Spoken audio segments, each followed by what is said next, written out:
ஆண்டவரும் இரட்சகருமாகிய இயேசு கிறிஸ்துவின் இனிய நாமத்தில் யாவருக்கும் அன்பின் வாழ்த்துக்களை தெரிவித்துக் கொள்கிறேன். அருமையான தேவ பிள்ளைகளே, நியூ டே நியூ ஹோப், புதிய நாள் புதிய நம்பிக்கை தின தியானத்தின் மூலமாய் இந்த நாளில் கூட உங்களை சந்திப்பதில் நான் மிகுந்த மகிழ்ச்சி அடைகிறேன். அல்லேலூயா.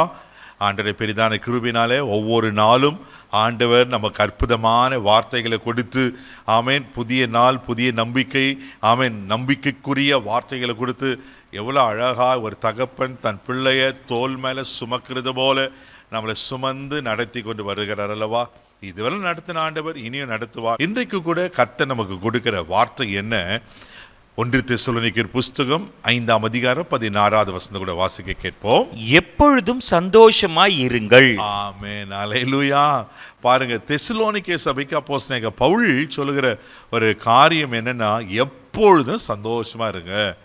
எப்படி பிரதர் இது முடியும்? எப்பவுமே எப்படி சந்தோஷமா இருக்க முடியும்?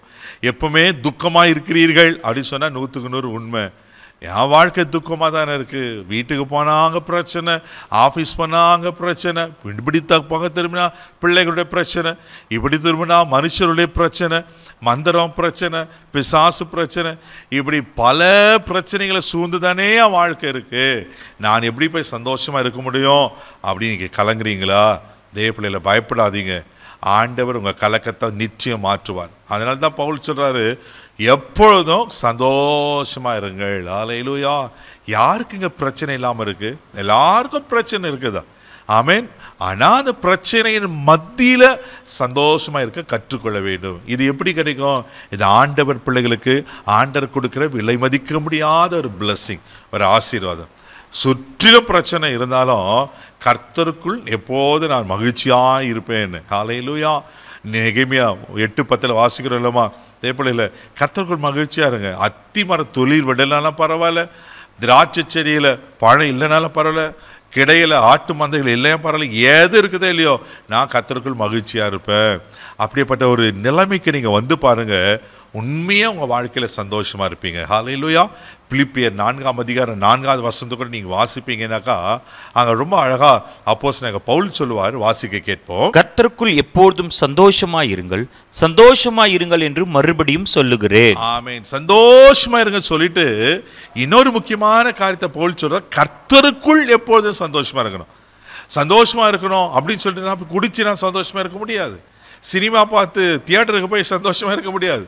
களியாட்டுகளுக்கும் வேற வித போதைப் பொருளுக்கும் சாப்பிட்டுட்டு என்ன பண்ணுறாங்க, அனுபவிச்சுட்டு சந்தோஷமா இருக்க முடியாது. எப்போ நம்ம உண்மையான சந்தோஷம் கிடைக்கும்? கர்த்தருக்குள் எப்போதும் சந்தோஷமா இருங்க. தேவ பிள்ளையில நீங்கள் கர்த்தருக்குள்ளே இருப்பீங்கன்னா, நீங்கள் ஆண்டவர் பிள்ளையாக இருப்பீங்கன்னா, ஆண்டவர் உங்களுக்குள்ளே இருப்பார்னா நிச்சயமாக சொல்கிறேன், நீங்கள் சந்தோஷமாக தான் இருப்பீங்க. வேற ஒரு மாற்றமும் கிடையாது. நான் ஏற்கனவே சொன்ன போல பிரச்சனை இருக்கும், போராட்டம் இருக்கும். ஆனால் நம்ம கர்த்தருக்குள்ளே இருக்கிறதுனால எப்பவுமே நம்மளுக்கு ஒரு சந்தோஷம். இப்போ நான் ஹாலில் இருக்கிறேன், இந்த ஹாலில் வெயில் அடித்தாலும் என் மேலே படாது, மழை பெஞ்சாலும் என் மேலே படாது. ஏன்னா இந்த ஹால் ஃபுல்லாக அவரே கவர் பண்ணியிருக்கு. ஆமே.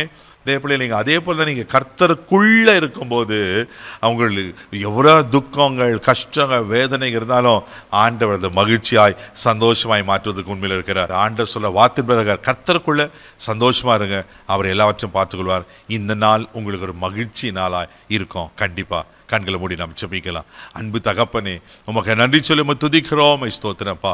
உங்கள் துக்கம் சந்தோஷமாக மாறும் சொன்ன போல ஆண்டவரே, யார் யார் என்னென்ன சஞ்சலத்தோடு, தவிப்போடு, துக்கத்தோடு, வேதனையோடு, வியாதியோடு, பலவீனத்தோடு, ஆண்டவரே பிரச்சனைகளோடு அன்று காணப்படுகிறாங்களோ, இப்பொழுது இயேசுவின் நாமத்தில் எல்லாம் மறைந்து போகட்டும்ப்பா, மறைந்து போகட்டும். ஆண்டவரே, சூரியனை பட்ட பனி போல ஓடி போகட்டுங்கப்பா. நீதியின் சூரியனே, இவள் துக்கம் சந்தோஷமாய் மாறுபடியாக நான் ஜெபிக்கிறேன். இவள் ஆசீர்வதி, இவளை கனப்படுத்தி எப்பொழுதும் கர்த்தருக்குள்ள சந்தோஷமா இருக்க உதவி செய்யும், பாதுகாத்துக்கொள்ளும். இந்த நாள் முழுதும் கரம் பிடித்து நடத்தும். கிருபைக்கு ஒப்பு கொடுக்கிறேன்.